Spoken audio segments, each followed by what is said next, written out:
लेकिन देवता अमृत पान कर चुके थे और अमृत पान कर चुके थे तो दैत्यों को परास्त कर दिया और परास्त करके भगा दिया, स्वयं जाकर के स्वर्ग पर विराजमान हो गए।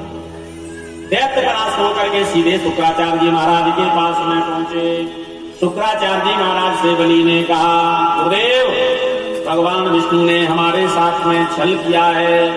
हमने मेहनत करके अमृत कलश निकाला था, अमृत मोहिनी रूप धारण करके देवताओं को पिला दिया, हमें एक भी बूंद नहीं मिली।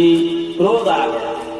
तो शुक्राचार्य जी महाराज कहने लगे, बलि घबराता क्यों है, तुझे स्वर्ग का सिंहासन स्वयं मिल जाएगा। मैं तुझे और आज 100 समेध यज्ञ की दीक्षा दे देता हूँ। 100 समेध यज्ञ तू कर ले, अपने आप स्वर्ग के सिंहासन पर बैठ जाएगा, स्वर्ग का राज्य तेरा हो जाएगा। 100 समेध यज्ञ की दीक्षा ले ली। धीरे धीरे धीरे धीरे 99 यज्ञ पूरी हो गई। 100वां यज्ञ चल रहा था। हर गुण गाते, वीणा बजाते देवर्षि नारद इंद्र के पास में पहुंचे। इंद्र ने जो ही नारद जी महाराज को देखा, हाथ जोड़ करके प्रार्थना की, देवर्षि नारद अब क्या समाचार लेके आए हो?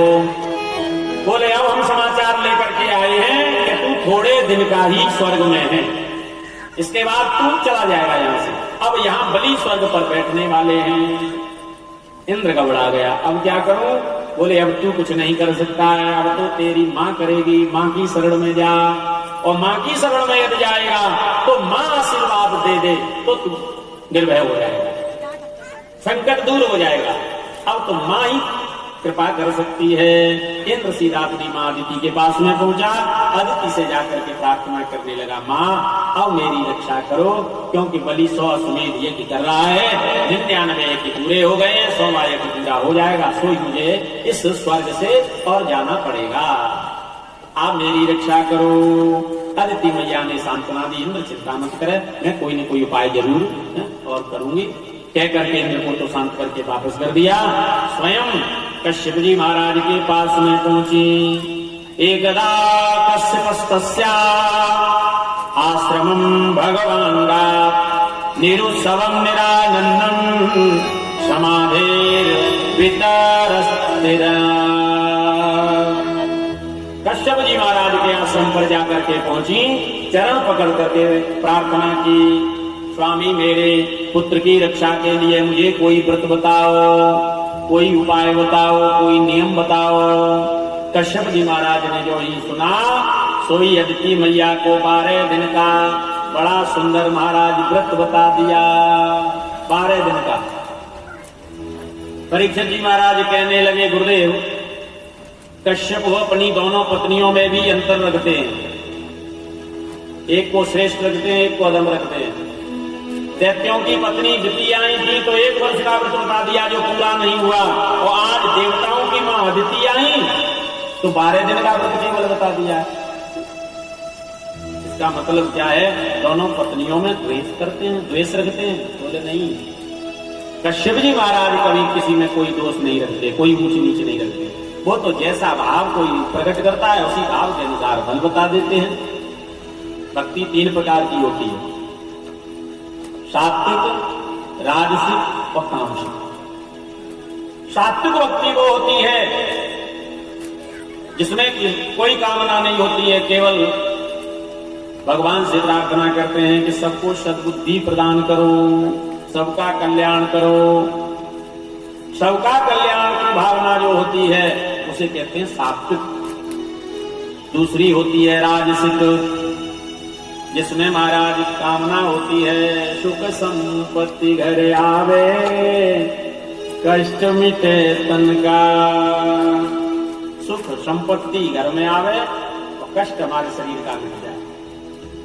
माने कुछ न कुछ कामना होती है। पूजा करते हैं तो भगवान से हम प्रार्थना भी करते हैं कि हमें ये चाहिए या वो चाहिए, इसलिए कहते हैं राजसिक। तीसरी होती है तामसिक, जिसमें मारने काटने की हिंसक बुद्धि होती है। माने दूसरे को परेशान करने के लिए जो भक्ति की जाती है उसे कहते हैं तामसिक। तामसिक भक्ति नहीं करनी चाहिए।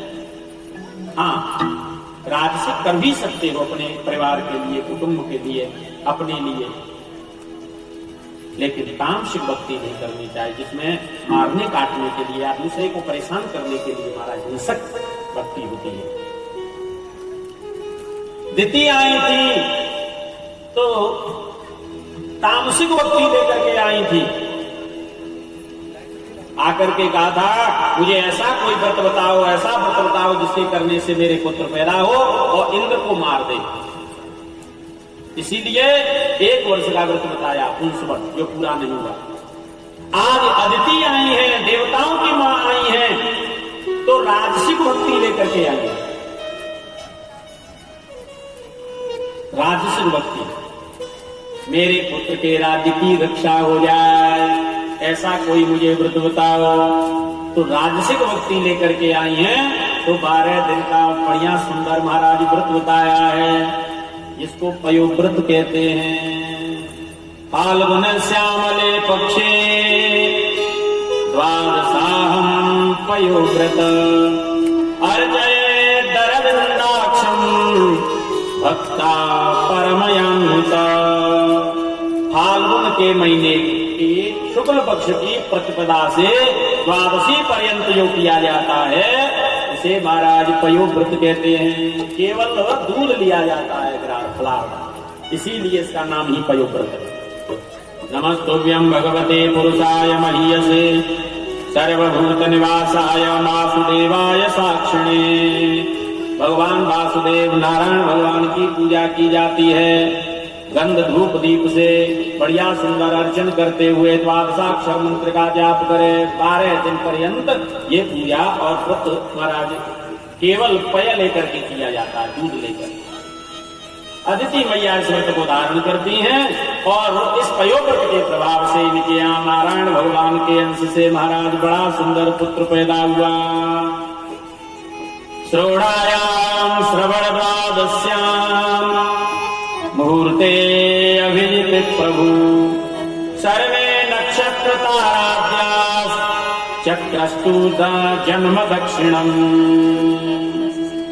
भाद्रपद का महीना, शुक्ल पक्ष, द्वादशी तिथि और अभिजित मुहूर्त में भगवान के अंश से वामन अंगुल का रूप धारण करके भगवान प्रकट हो गए। तम वामनं दृष्ट्वा मोदमाना महर्षया कर्माणि कारयामासु पुरस्कृत्य प्रजापतिम्। भगवान जब प्रकट होते हैं तो सब लोग पुरस्कृत करते हैं। तस्योपनीयमानस्य सावित्री सविता ब्रवीत् बृहस्पतिर्ब्रह्मसूत्रं मेखलां कश्यपो ददात्। कश्यप जी महाराज ने बढ़िया सुंदर श्रृंगार किया और मेखला कमर में बांधी। बृहस्पति महाराज ने यज्ञोपवीत दिया। दधौ कृष्णा जिनम भूमि दंडम सोमो वनस्पति, भूमि ने दंड दिया और मैया ने महाराज को पीन पहनाई। ब्रह्मा जी महाराज ने कमंडलू दिया और सरस्वती मैया ने सुंदर रुद्राक्ष की माला प्रदान की और कुबेर ने भिक्षा पात्र दिया और पार्वती मैया ने महाराज उस भिक्षा पात्र में भिक्षा डाली है। तस्मायत्युपनीताय यक्षराज पात्रिकामुदात् भिक्षां भगवती साक्षात् उमादाम्बिका सती। साक्षात कुबेर के पात्र में पार्वती मैया ने भिक्षा डाली। इत्थं सस्ये सुभृगु स्वनेकदा वितर्क्यमाणो भगवान् सुवामना। क्षत्रं सदण्डं सजलं कमण्डलं विवेश बिभ्रद्मभेदवाटम्। आज भगवान के कान में भृगु महाराज ने मंत्र दिया, गायत्री मंत्र, और बढ़िया सुंदर श्रृंगार आज वामन भगवान का हुआ है। कमंडल हाथ में लिए, छाता लगाए हुए, आसन महाराज कांध में दबाए हुए, त्रिपुंडधारी जनेऊ पहन करके रुद्राक्ष की माला गले में पड़ी हुई है। आज बलि की यज्ञशाला की तरफ जा रहे हैं और जाकर के बलि से भिक्षा मांग रहे हैं। बोले वामन भगवान जय हो।